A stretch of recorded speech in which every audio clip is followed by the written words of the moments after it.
Dad's voice cut through the room like a blade. Apologize to your brother, Daniel. Now, I stared at him, confused. For what? Tyler sat back with that smug grin. Arms crossed. Apologize or leave this house forever. That said, that's when the doorbell rang. And everything changed. My name is Jordan Hayes, and I'm 34 years old. I work as an administrative coordinator at a mid-sized logistics company. It's a steady job, long hours, nothing glamorous. I've always been the dependable one in the family, the organizer, the helper, the one who showed up when things fell apart. My younger brother, Tyler, was different. Charming, loud, always the one they praised, no matter what mess he made. Growing up, I learned not to compete for attention. I focused on stability, paying my bills, helping Mom after her surgery, even covering Tyler's rent once. Still, I was treated like the difficult one any time I questioned him. I wasn't rich or glamorous, but I had something they didn't expect. I valued truth, records, accountability, and after years of being blamed for things I didn't do, I had quietly started keeping proof, just in case the day ever came when I'd need it. If you've ever been the responsible one while someone else got all the praise, you know how heavy that feels. Subscribe if you relate to being underestimated in your own family. I'd love to hear your story in the comments. And if you believe truth always comes out, click hype. Let's keep going. It was supposed to be a celebration. Family dinner at my parents' house to toast Tyler landing a big promotion at the family construction business. Dad stood up, raised his glass, and called Tyler the future of this family. Everyone clapped.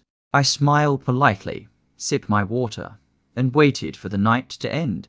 Then, out of nowhere, Dad's voice turned sharp. He said my name, not in the warm way he used to, in the cold, accusatory way I'd learned to recognize. He said money was missing from a company account, an account I once had access to while helping with paperwork. I blinked.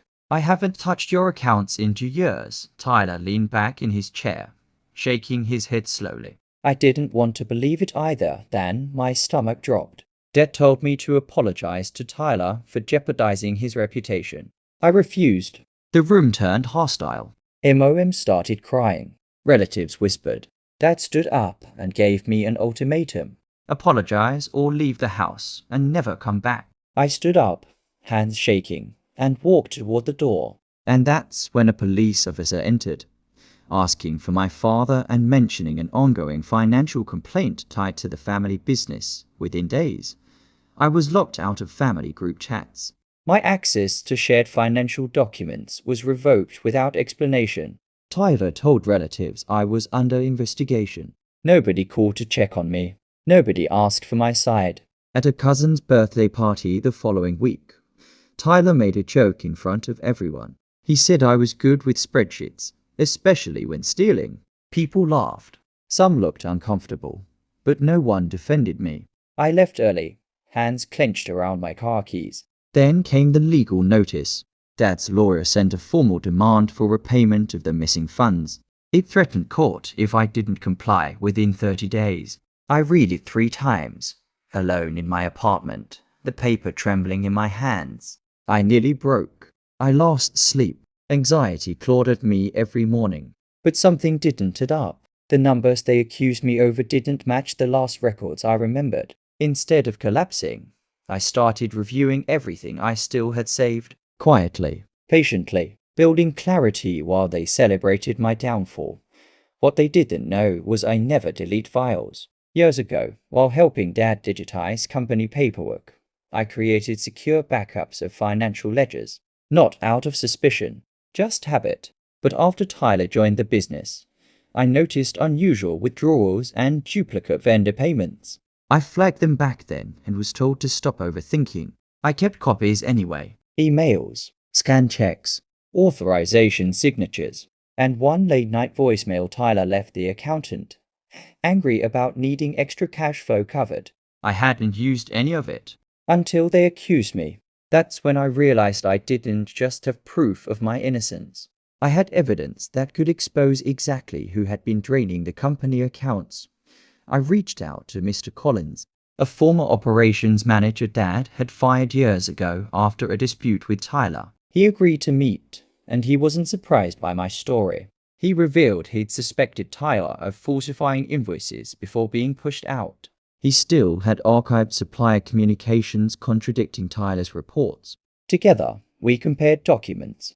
His old records and my backups aligned perfectly. He introduced me to a forensic accountant willing to review everything. Meanwhile, my family grew more arrogant. Tyler bragged about taking full control of the business soon. Dad stopped answering my calls entirely.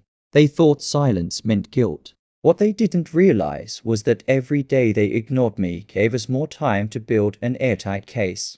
A formal meeting was scheduled at the family lawyer's office regarding the missing funds claim against me. Dad arrived confident. Tyler looked smug. I stayed calm, sliding a folder across the table. Before we discuss repayment, I said, you should see these.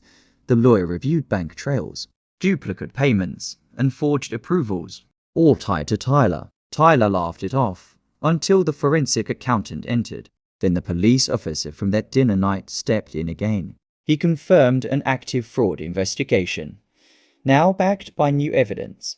Tyler panicked. This is a setup. I played the voicemail recording.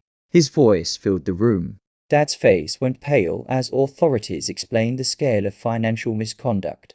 The accusation against me collapsed instantly. Tyler was escorted out, still shouting my name. For the first time in my life, I wasn't the one being blamed. Charges moved forward without my involvement. I simply handed over the truth. The company entered financial review.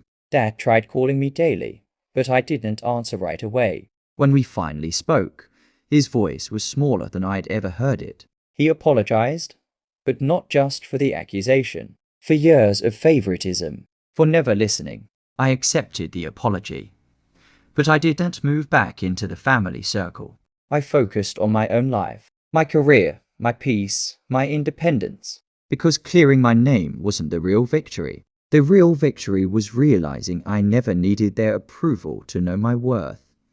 Were you ever blamed while someone else was protected? Underestimated because you were the quiet, responsible one? Share your story in the comments. I read every single one. Subscribe if you believe truth always finds its way out. And click hype to help this story reach others who've been doubted by their own family. Did this story hit home? Let me know by liking the video and sharing your thoughts in the comments. Click hype to help this story find others who felt the same way. Your support makes a huge difference, and your voice matters more than you think.